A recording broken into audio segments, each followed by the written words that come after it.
Guys good morning. ఇది మా village. పొద్దున బొట్టు పెట్టినే మరి ఆగుతుందో అనుకున్నారు.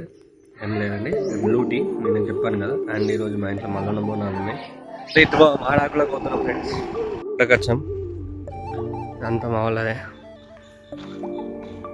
రైట్ బా ఏడా బా అనిందా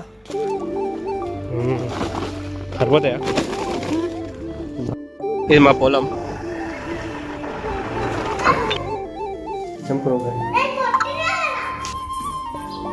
మా అమ్మ బోనం రెడీ చేస్తుంది. బోనాలు రెడీ అయినాయి. పోషమ్మ కాడికి వెళ్ళుడే. ఇప్పుడు పోషమ్మ కాడికి వచ్చాం ఫ్రెండ్స్. మా ఊరి పిల్లలందరూ పతంగి ఎగిరిస్తారు మా బంగ్లా పైన. బాయ్ ఫ్రెండ్స్ ఉంటున్నాం.